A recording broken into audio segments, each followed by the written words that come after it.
Anger on the streets as negotiations drag on to try and finalise a deal that would give Greece a new bailout. But time is fast running out. What are the risks that Greece will default, the country effectively becoming bankrupt? And could that bring the entire Eurozone down? This is Inside Story.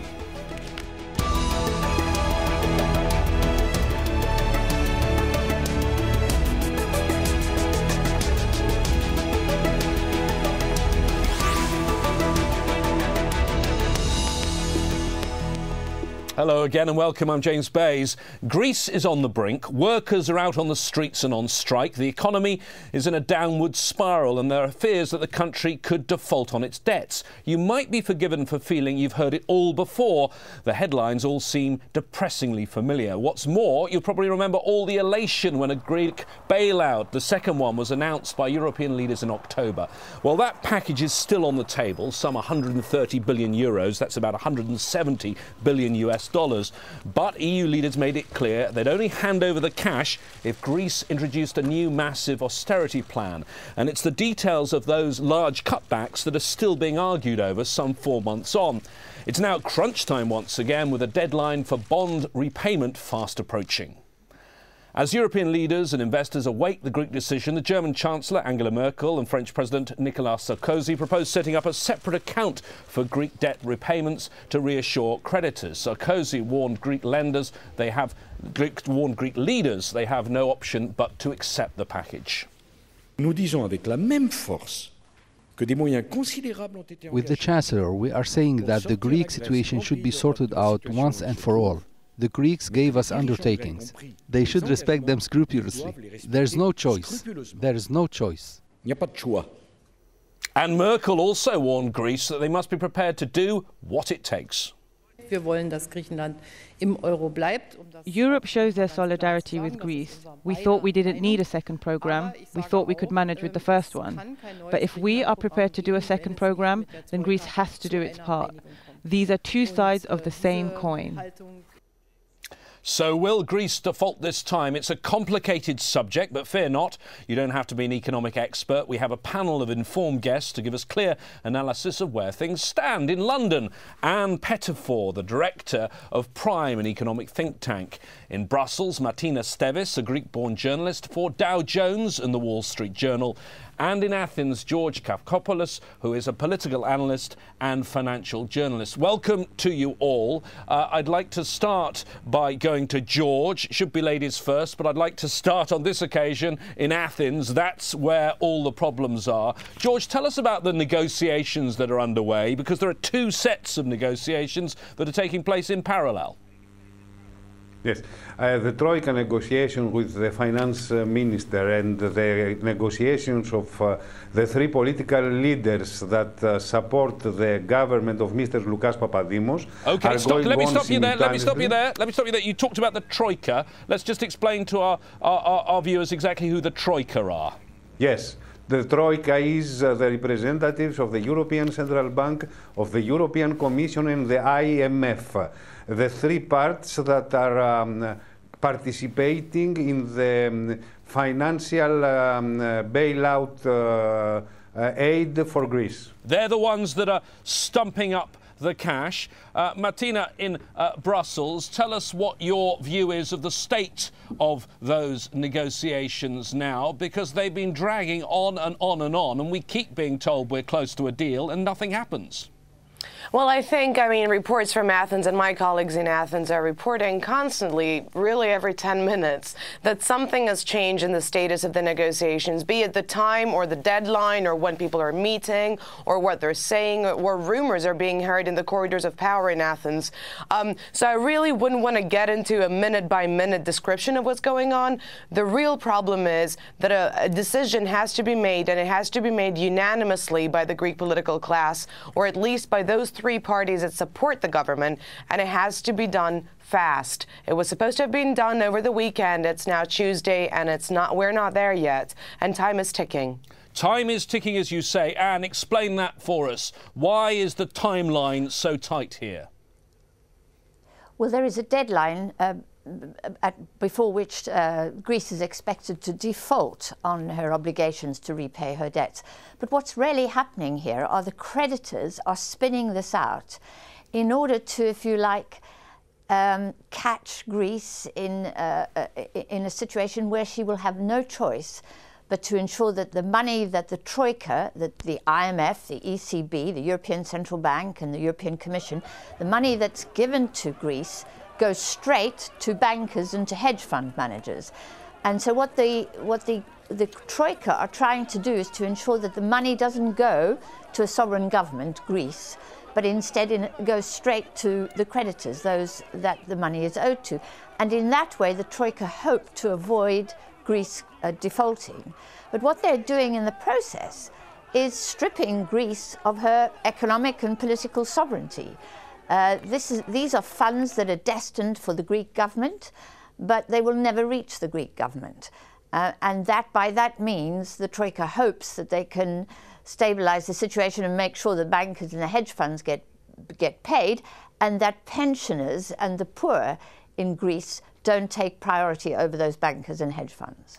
George, is that the way you see it in Athens? Certainly some of those people on the streets, I think, see it that way. Yes, it was expected that they would be protesting the streets, but I believe that neither side, neither Greece, neither the creditors of Greece, they have the possibility to accept the eventuality of an accident. An inorderly default by Greece will be disaster for everyone, for the Greek society, but also for the Eurozone, because it will trigger a domino destabilization effect on the markets, and it will be done in a very critical moment for the Eurozone. So I believe that today the parallel negotiations will produce a result, because there is no other political possibility, there is no plan B or C, so every part will assume its political cost here in Greece, and the compromise will prevail. OK, well, if there is an eventual agreement, Matina, maybe you can tell us what exactly these cutbacks, this austerity programme, this increased austerity programme is going to mean for Greek people. I've seen the figures of 15,000 public sector jobs to go. What other sort of things are we looking at? We're looking at a bundle of measures that, and the important thing to say before we go into more detail is that Greece is in its 5th successive year of recession. General unemployment is reaching 20%. Youth unemployment is about twice that. So you're looking at a country that is undergoing an economic, social, and indeed political destabilization. And we all know that this can have almost unpredictable outcomes eventually. So Greece has been in this program for 2 years. It first received financial assistance and was asked to take a lot of pain to receive it as a condition back in May 2010. Now, a year and a half on, or a little more than that, in order to receive a second bailout, which is what is now being negotiated, Greece is asked, for example, to lay off 15,000 public servants essentially this year, but also other measures in this mix include lowering the minimum wage, which is now over 700 euro a month, to just over 500 euro a month. And various other measures that would hit especially pensioners and other areas of public expenditure. Economists who work for the so-called Troika argued that these measures are necessary to reduce the cost of employing people in Greece and therefore attract businesses and attract investment. While generally this could be seen by some people as a good strategy, the speed at which Greece is asked to implement these measures, but also the context of the severe recession and social depression, essentially, makes this kind of policy mix a bit dangerous for the future of the Greek economy, which is already very, very shaky. And do you see it that way? Dangerous for the Greek economy, dangerous for the Greek people? Is it possible that the European medicine that's being imposed could end up killing the patient? Well, I absolutely think it has. And interestingly, the IMF, which is part of the Troika, is simultaneously publishing a fiscal review in Washington saying that this austerity is going too far, too fast. So there's a lot of contradiction here in what the policymakers are asking for. But can I disagree with George? I don't think that a Greek default is impossible. I would urge the Greeks to default. The fact is that if the Greeks defaulted, they would regain autonomy over their policy making. They would have their own currency. They could determine their own economic progress. Right now, that is being dictated to them by their creditors. And I believe, you know, I worked in Argentina in 2001 when Argentina defaulted on her debts, and everybody said that that would be the end of the world for Argentina. Absolutely the opposite happened. Argentina regained her economic sovereignty, was able to kickstart her economy, was not running her economy to suit her foreign creditors, but instead was running her economy to suit her people, and, you know, stabilized very quickly and grew. Okay, your response to that, the George. relationship with the IMF. George, James, if I may cut in there. Matina, go on, Matina. Just a couple of things. The parallels drawn between just very, very quickly, George. I think we're going to agree on this. The parallel. First of all, just to caution viewers, Argentina did not belong in a common currency. Did not share a currency. It had its own currency and had chose to do what we call a peg to the U.S. dollar. A peg means that you bind the fate of your currency and how it moves and how it's traded and how much it's worth to what another currency is doing. This is not what's happening in Greece. So let's not confuse a peg to a common currency. I would disagree with Anne, although I find I don't think they're the same thing. And just to finish my thought, I would argue that while indeed, as Anne points out, there are disproportionate benefits of this program to Greece's private sector creditors, in my opinion. At the same time, Greece's future outside the euro, I think, would be dire, to be honest. Anne, you disagree with that. Yes. Come to you in a moment, George, but Anne, get your comment on that, please, Anne. Yes. Well, I mean, the fact is that the way in which the peso was pegged to the dollar was very similar to what is happening in Europe today. It really was a dollarized economy. And it was when that peg was broken that Argentina was freed.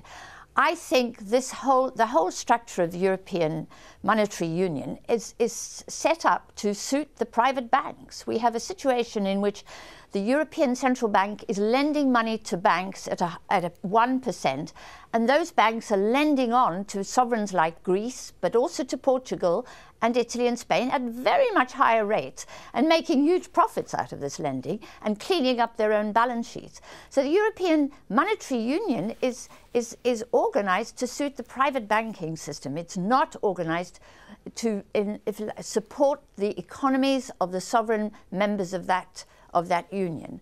And that's the deep flaw here. Greece needs economic policies that are good for the people of Greece. It may not be easy immediately after default for the Greek people, but they will begin to be able to get control over their lives. They'll be able to generate economic activity at a rate which suits them. They will stop the bleeding of their funds out of Greece into another country, and they will stop having others dictate to them what economic policy should be. And I can assure you they will be a lot better off. I know that all of the economic commentators disagree with this position, but I honestly believe that it would suit Greece better. OK, let's see what George says about this idea. Yes, Greece should default. You should bring back the drachma, George. What's your view on that? And how do you think that particular view plays out among the Greek public? There must be some who want to get out of the euro now. It's not the majority, and I think that the problem is political and strategic and not only economic. Going out from the Eurozone at this moment means going out of the European Union. It means political marginalization and isolation for Greece in the European continent, and also we have to view the Greek crisis as part of a more general Eurozone crisis. Recession dynamic is present in Portugal, in Spain, in Italy, and perhaps we see early warnings about France, and even some institutes say that during this year even Germany will be in recession. I believe that this financial consolidation strategy imposed by Germany is going to a disaster, and I believe that a landmark station in this crisis will be French presidential elections. I believe that Sarkozy will be defeated and that the new Stability Pact will be rejected by the new French Parliament. I believe there will be renegotiation, that this strategy about financial consolidation and traps the Eurozone in recession. So in some months, Eurozone will have to renegotiate her whole strategy. And the important thing for Greece is to remain alive to this negotiation and not to be outside the Eurozone. Well, you paint a pretty depressing picture, possible scenario across Europe. I'd like to bring it straight back to Greece, though, Matina. Give us some idea of where the sticking points are on that negotiation table among the politicians. What are the sticking points at the moment? Well, OK, politics is the same everywhere. Really, you don't really have to go into the details of the Greek case. These politicians that are sitting around this table are talking with a Prime Minister, Lucas Papademos, who is not elected. He was appointed, and the man is a technocrat. He's not facing re-election. He's not facing an angry electorate. The other guys around the table, however, are. There's going to be elections in the springtime in Greece, and they know that their own parties, which are historical parties in the Greek political system, are largely blamed by the population for the current situation. They will face the wrath of the Greek electorate, and they're trying to save face.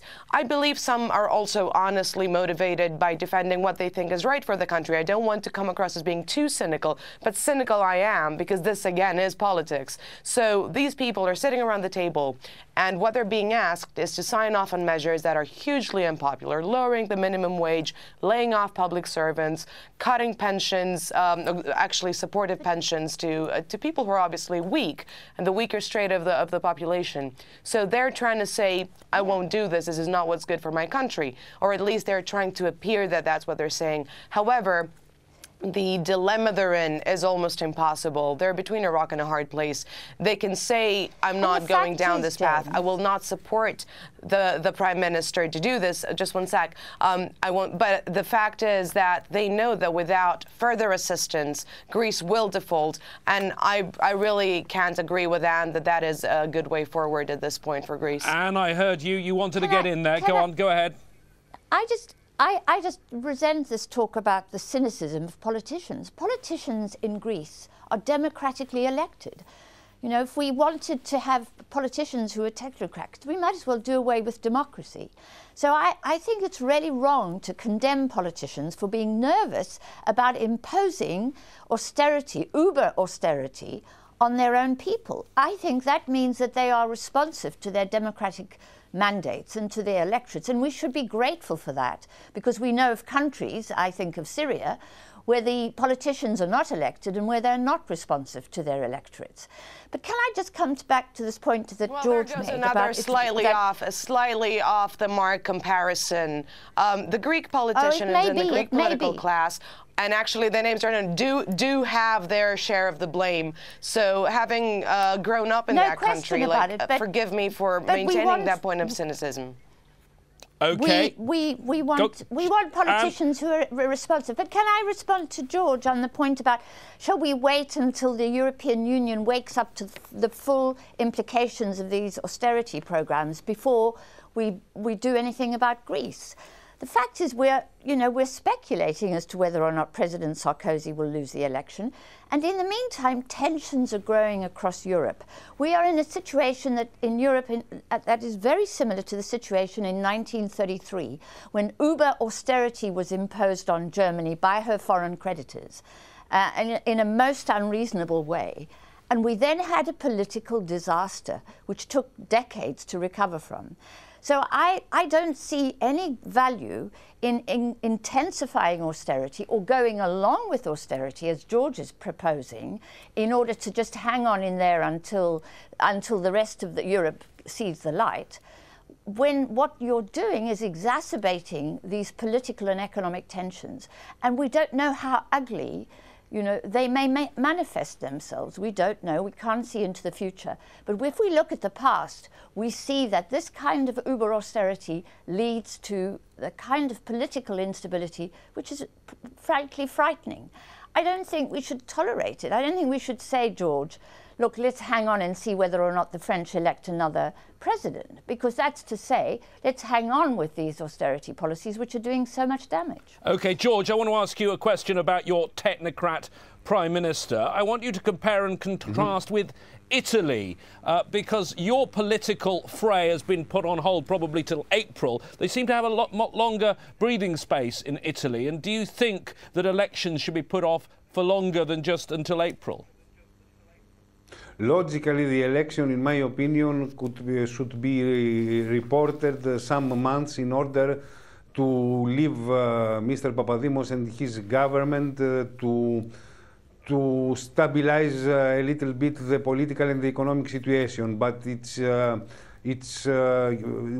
can take it as a given fact that we will have elections. There is a difference between Mr. Papadimos and Mr. Monti. Perhaps they are technocrats. The first Italian Prime Minister was a European Commissioner. Mr. Papadimos was Deputy Chief of the European Central Bank, but they represent different countries.